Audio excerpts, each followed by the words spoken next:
Si estás viendo este video es porque aún no te has unido a nuestra plataforma de estudio bíblico Mirando a Cristo. Mirando a Cristo es el Netflix de los estudios bíblicos y aquí vas a poder encontrar todo el curso de cómo estudiar e interpretar la Biblia gratis. Te puedes unir gratis, el link está en la descripción. 4 pasos fáciles para interpretar la Biblia. El proceso de entender y aplicar la palabra de Dios puede verse como un viaje estructurado en 4 pasos. Si entiendes estos 4 pasos, vas a poder entender y aplicar la palabra de Dios. Este método está denominado como el recorrido interpretativo. Recorrido interpretativo. Lo que buscamos es una transición precisa desde lo que significa el texto que nosotros estamos leyendo en la Biblia con el mundo antiguo o en su mundo antiguo y después pasar por una aplicación válida en nuestro mundo contemporáneo. Entonces buscamos entender, analizar el texto, pero entender también su contexto y ese contexto llevarlo después a sus implicaciones prácticas para nosotros el día de hoy. Así que paso 1, entender el texto en el pueblo de los receptores. Lo que buscamos responder es ¿qué significó el texto para la audiencia bíblica original? Y esto va a requerir de varias cosas. Una lectura y análisis cuidadoso, ver todos los detalles posibles en la gramática. Ahora, me voy a detener un poco en lectura y análisis cuidadoso. Si yo estoy estudiando Juan 20, lo ideal es que yo empiece por leer Juan 1, Juan 2, Juan 3, etcétera, etcétera, etcétera, todo el libro, y entonces enfocarme en Juan 20. Yo necesito también ver todos los detalles posibles en la gramática, estudiar contextos histórico y literario y sintetizar el significado después en 1 o 2 frases. Ya que yo hice todo eso, ya que leí todo el libro, ya que analicé cuidadosamente cómo están estructuradas las palabras, y esto lo puedo hacer con un léxico en griego, con un diccionario, con, con una guía en un comentario. Después de que yo estudie contextos históricos y literarios, eso lo puedo hacer con un diccionario bíblico, sintetizo el significado en 1 o 2 frases. Yo diría que 1. 2 ya está demasiado aventurado, pero 1 es lo ideal. ¿Por qué? Porque así yo voy a poder entender de qué trata el texto. Yo necesito captar rápidamente la idea. Y yo voy a utilizar, según sea el caso, verbos en pasado y ser específico. ¿A qué me refiero con ser específico? ¿De qué se trata? ¿Quién está involucrado? ¿Dónde se está llevando a cabo la situación? ¿Por qué se está llevando a cabo la situación? ¿Cuándo se lleva a cabo? Y los verbos en pasado son importantes porque estamos hablando de un texto antiguo, estamos hablando de la audiencia bíblica original. Jesús fue tentado, no Jesús es tentado, sino Jesús fue tentado en el desierto, porque estamos hablando de un evento que ocurrió en el pasado. Y ese lenguaje nos va a permitir en nuestra mente tener la claridad de que estamos hablando de un texto antiguo que necesitamos llevarlo al día de hoy. Paso 2. Medir la anchura del río a cruzar. ¿Qué significa? Esta analogía tiene que ver con que hay un gran río en medio del pueblo original y nosotros. Entonces aquí estás tú. Pero para que yo pueda llegar de un lado a otro, yo necesito cruzar un río. Hay un gran abismo a cruzar. Ese abismo son las diferencias entre los receptores bíblicos y nosotros. Hay que medir esa anchura del río, o en otras palabras, hay que medir las diferencias entre los receptores y nosotros. Entonces, la pregunta que buscamos responder es ¿cuáles son las diferencias entre los receptores bíblicos y nosotros? ¿Cómo lo vamos a responder? Notando las diferencias clave. ¿Cuáles serían las diferencias clave? Cultura, a lo mejor tú eres latinoamericano, pero Pablo se desenvuelve en un contexto greco-romano. Nosotros estábamos en el siglo XXI, Pablo estaba en el siglo I. Idioma, hablamos español, hablamos inglés. Pablo hablaba griego, hablaba latín, hablaba hebreo, hablaba posiblemente arameo. Situación, nosotros estamos cómodamente viendo una pantalla, estudiando la Biblia.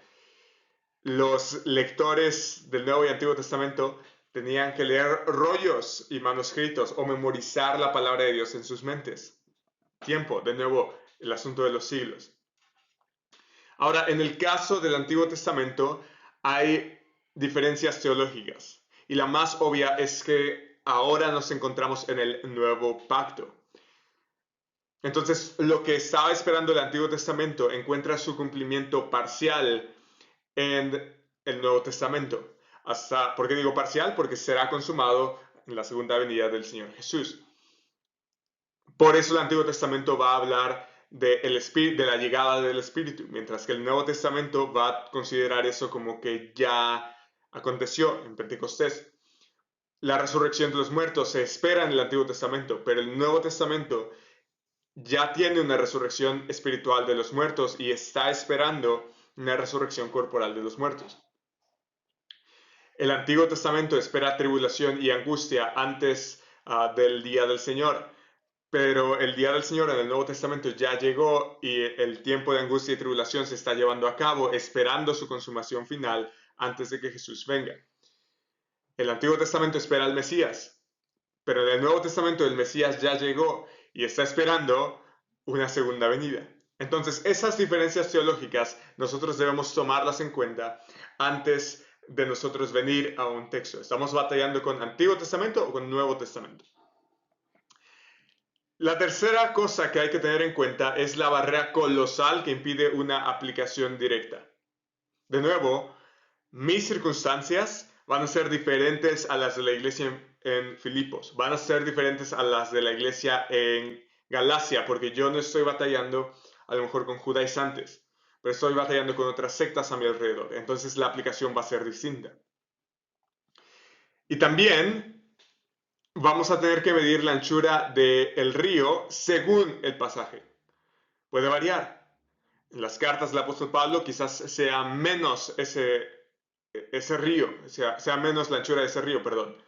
Mientras que la anchura de ese río se va a ir aumentando a medida que nosotros vayamos en retroceso en el tiempo. Es decir, entre más yo me aleje, obviamente, de mi contexto actual, más va a ser esa diferencia. Por eso quizás libros como Jueces sean un poco difíciles, o como Josué, sean un poco difíciles de buscar la aplicación, porque son más diferencias entre nosotros y los autores originales. No significa que no las haya, significa que nuestras circunstancias no son tan parecidas. Paso 3. Entonces ya consideramos el pueblo original. Ya consideramos la anchura del río a cruzar. Ahora hay que cruzar el puente de los principios. La pregunta que nosotros buscamos responder es: ¿cuál es el principio teológico universal que subyace en este texto?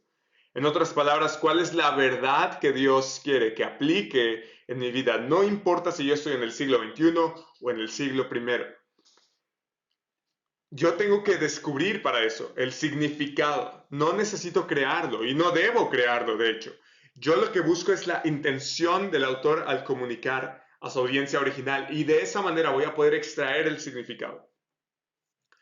Estos principios teológicos que nosotros buscamos son universales, son intemporales. No dependen de mis circunstancias, no dependen del tiempo en el que vivo. Ahora, yo necesito para esto considerar las diferencias entre el contexto de los autores originales y mi contexto. Pero también necesito considerar mis similitudes, porque a partir de las similitudes y las diferencias yo voy a poder discernir si es un principio teológico universal o solamente es un simple truismo aplicable al contexto de la audiencia. Este principio, sea como fuere, debe estar reflejado en el texto, no ser culturalmente dependiente. Es decir, que si yo cambio la cultura del texto en el que estoy trabajando, el principio debe ser el mismo. Si el principio no se conserva, si yo quito la cultura de ella, entonces automáticamente eso es culturalmente dependiente y debemos desecharlo como principio teológico universal, porque otra vez no es universal, es temporal, es cultural. Pero también estos principios, vamos a suponer que yo saco un principio. Ya tengo mi principio o el principio de mi texto. Eso debe ser conforme al resto de las escrituras. Recuerda que la escritura se interpreta a sí misma y trabajamos con una armonía de las escrituras. Así que si yo obtengo un principio que no está de acuerdo con las escrituras, con el resto de las escrituras más bien, entonces debo reevaluar si se trata de un principio o si solamente es algo cultural. Este principio debe ser también relevante para la audiencia original como para la contemporánea. Debe ser importante, debe cambiar algo. Recuerda que nosotros estudiamos la Biblia no para saber más Biblia, sino para vivir más Biblia. De modo que lo que yo obtengo como significado debe ser relevante para mí y para la audiencia original. Debe cambiar nuestra vida. Y de nuevo, expresar en una, máximo dos frases esta idea, este principio teológico universal, pero ahora con verbos en presente. Y, por ejemplo, Romanos 12:1. Debido a las misericordias que Dios me ha presentado en su Evangelio, yo debo presentarme como sacrificio vivo a Dios. Ese es un principio teológico universal porque no depende de las circunstancias en las que estoy. La misma implicación tenía para los romanos cuando leyeron Romanos capítulo 12, versículo 1. En verbos en presente. No, Pablo expresó a su audiencia en Romanos, no, ahora se trata de mí. Yo voy a presentarme como sacrificio vivo a Dios. Cada parte de mi ser debe ser una ofrenda a Dios continua y agradable. Eso está en presente, porque es algo que yo necesito hacer hoy. Paso 4 y último, entender el texto en nuestro pueblo. Ya entendimos el texto en el pueblo de la audiencia original. Ya aprendimos a medir las diferencias del río a cruzar. Ya vamos a cruzar el puente de los principios. Construimos un puente a partir de los principios universales, las verdades teológicas que Dios quiere que apliquemos, no importa nuestra situación cultural. Ahora vamos a entender este mismo texto, pero en nuestro pueblo. ¿Qué significa para nosotros? La pregunta que nosotros tratamos de responder es cómo aplicar el principio teológico que ya vimos en el paso anterior, que es universal, que trasciende barreras culturales, a nuestra vida. Necesitamos aplicar, y esto es lo que buscamos, el principio a la situación específica y real del cristiano actual. Si tú estudias la Biblia para ti mismo, entonces esta especificidad y realidad va a ser inmediata, porque tú ya sabes cuáles son tus problemas, circunstancias, tentaciones, dificultades. Así que te va a ser muy sencillo aplicar eso. Te tienes que preguntar, ok, ¿cuáles son mis circunstancias de vida y cómo yo puedo aplicar este pasaje, este principio? Pero si tú enseñas la Biblia, si tú estudias e interpretas para alguien más en tu iglesia local, congregación, los domingos por la mañana, discipulado, grupo de estudio, lo que sea, necesitas comprender cuál es el contexto y situaciones específicas y reales de la audiencia que te está escuchando. No podemos pretender enseñar a aquellos que no conocemos. De modo que necesitamos especificidad aquí. Recuerda que nosotros buscamos pasar del conocimiento mental a la acción transformadora. Esto es lo único que va a poder cambiar nuestras vidas. La Biblia tiene el poder para cambiar nuestras vidas. Pero eso no sale solamente de estudiarla, eso sale de vivirla. No estudiamos la Biblia otra vez para saber más Biblia. La estudiamos porque queremos vivir más la Biblia. Ahora yo te voy a compartir una serie de subpasos para aplicarla. Son 3. Número 1.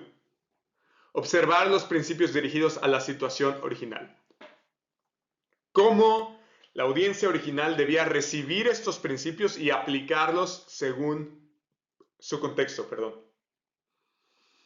¿Cómo esas instrucciones que Juan escribe para las 7 iglesias deben ser aplicables al contexto de las 7 iglesias, por ejemplo? Número 2. Descubrir una situación paralela contemporánea. Por eso era importante ver las similitudes y las diferencias. Ok, pues a lo mejor hay una iglesia particular o 2 iglesias particulares a las que se les está escribiendo por soportar a los falsos maestros. Entonces hay una situación paralela, contemporánea, hoy también podríamos estar soportando falsos maestros. Listo. Número 3. No estoy haciendo cosas específicas en el paso 2, pero sí voy a hacer algo específico en el paso 3. Vamos a plantear especificidad, escenarios, contextos. Ahora ya no vamos a decir, bueno, en la iglesia moderna podríamos estar soportando a falsos maestros. No. ¿Qué falsos maestros o qué falsas enseñanzas estamos soportando en la iglesia?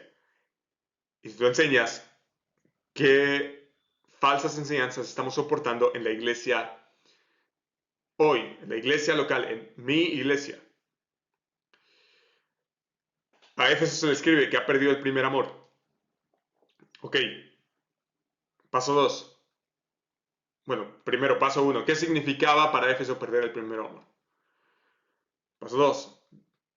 ¿Cómo podríamos estar perdiendo el amor, el primer amor, hoy en día? Y paso 3. ¿Cómo yo, o mi situación actual, específicamente, está perdiendo el amor? Entonces, fíjate que vamos de lo general y de la audiencia original a lo particular y a mi propia vida.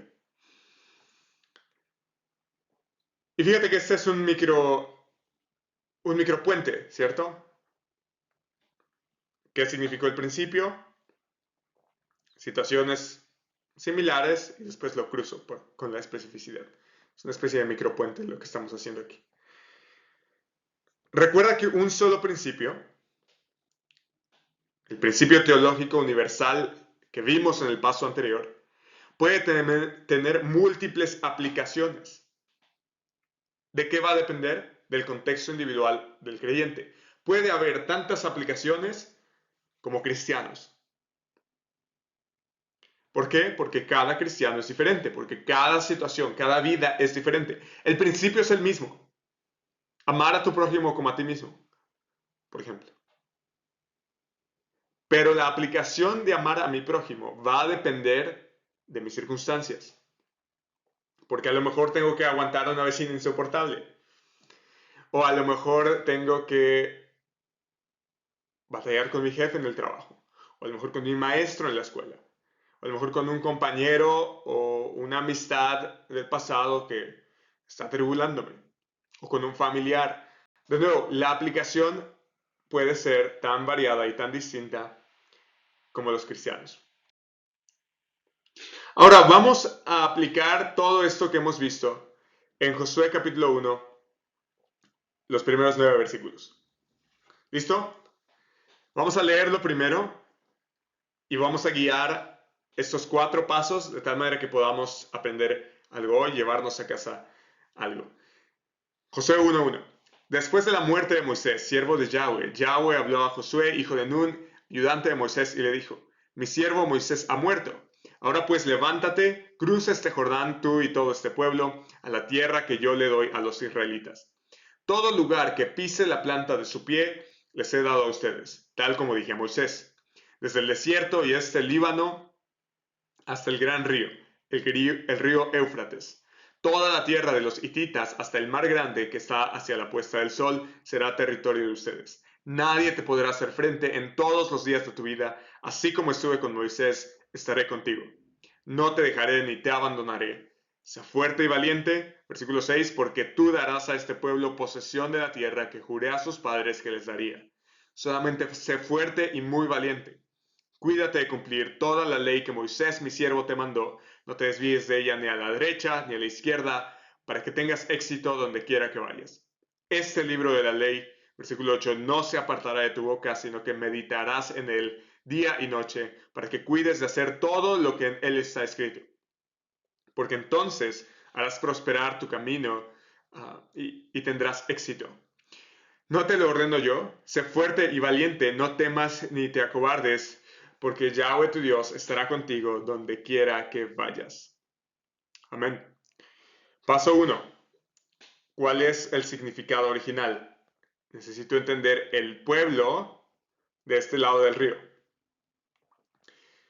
Entonces, ¿qué está pasando aquí? Lo que vemos así inmediatamente, sin hacer mucha exégesis, es que Yahweh ordenó a Josué, el nuevo líder de Israel, después de que Moisés murió, que obtuviera, ¿qué cosa? Fuerza y valor, valentía. ¿De dónde? De Dios, de Yahweh, que va a estar con él a donde quiera que vaya. Y también le mandó a que meditara en la ley de Dios, ¿cierto? Este libro de la ley, no se apartará de tu boca, sino que meditarás en él de día y de noche. ¿Con qué fin? Con que tenga éxito. Con que tenga éxito. ¿Éxito en qué cosa? En cruzar el Jordán, él y todo el pueblo, a la tierra prometida. Eso es lo que está pasando en el contexto original. Ahora, ¿cuáles son las diferencias entre esto que está pasando y nosotros? Bueno, que nosotros no somos líderes de la nación de Israel, ¿cierto? No estamos conquistando una tierra prometida física y estamos en Josué, así que no estamos bajo el antiguo pacto, estamos en el nuevo pacto. Entonces, ya hicimos paso 1, significado original. Paso 2, las diferencias o la anchura del río a cruzar. Paso número 3, el puente de los principios. Hay que obtener el principio teológico. Entonces, ya vimos las diferencias. ¿Cuál es el principio teológico? Bueno, vemos que Josué, para que él pueda ser efectivo en el servicio a Dios, que en este caso es cruzar el río Jordán e ir a la tierra prometida, es la tarea a la que Dios lo ha llamado. ¿Qué debe hacer? Fortalecerse en la presencia de Dios, ser fuerte y valiente, o hallar fortaleza y valentía en la presencia de Dios, obedecer a su palabra, meditar en ella, y, obedecer, no desviarse, ¿cierto? No desviarse y meditar en ella. ¿Esto qué implica para nosotros? Nosotros somos siervos de Yahweh, ¿cierto? Sí. Pero también nosotros estamos buscando agradar a Dios como Josué. Estamos buscando servirle como siervos de Yahweh, ¿cierto? Estamos tratando de hacer su voluntad. Estamos buscando obedecerle. Estamos buscando ser efectivos en el servicio a Dios. Buscamos tener éxito en la tarea que Él nos ha llamado a hacer en nuestra vida, ministerio. Así que el principio es que debemos fortalecernos. ¿Recuerdas lo del presente? Debemos fortalecernos en la presencia de Dios, obedecer su palabra y meditar en ella. Entonces, ¿cuál sería una aplicación contemporánea? Vamos a suponer, ya está al principio, si queremos tener éxito en el servicio a Dios y en la tarea que Él nos ha llamado, necesitamos fortalecernos en la presencia divina, obedecer la palabra y meditar en ella de día y de noche. Esas tres cosas. Aplicación contemporánea. Vamos a suponer que un creyente es llamado a un nuevo ministerio. Vamos a ponerle nombre. El hermano Juan en nuestra iglesia. Es más, no el hermano Juan. Yo mismo, para mi situación actual. Yo o tú, cualquiera de nosotros ha sido llamado, pero ponle tu nombre. Yo he sido llamado a enseñar a los adolescentes. Ok. Quiero tener éxito en esta tarea. Sí. Es un nuevo ministerio que el Señor me ha dado en mi iglesia local. Es un servicio, quiero ser efectivo en él. ¿Qué debo hacer según este pasaje? Si quiero tener éxito en este nuevo ministerio, que es ministrar a los adolescentes, enseñarles, tengo que fortalecerme en la presencia de Dios, y eso se puede ver como oración. Tengo que obedecer la palabra de Dios y tengo que meditar en la palabra de Dios. Ya está. Ahora, yo quiero recomendarte algo. Hazlo intencional. Hazlo específico. Todavía ve más específico a la aplicación. Te acabo de dar un ejemplo. ¿Qué significa fortalecerme en la presencia de Dios? Orar más. Pero si yo lo dejo ahí, pues va a ser un principio abstracto. En lugar de orar más, voy a orar 20 minutos cada que me levante. A lo mejor dices, no puedo hacer 20, por la razón que sea. Voy a hacer 10, voy a hacer 3 minutos. Voy a orar por este ministerio. Voy a orar por mi vida, por mi familia, por mi integridad. Eso es mejor que orar más, ¿cierto? Porque ahora lo estoy poniendo como un hábito, como una acción que yo voy a estar haciendo constantemente. La aplicación ahora toma una forma específica en mi vida y eso es lo que buscamos. Porque de otro modo, orar más, sí. Pero eso no es lo que estamos buscando. Ahora, obedecer más.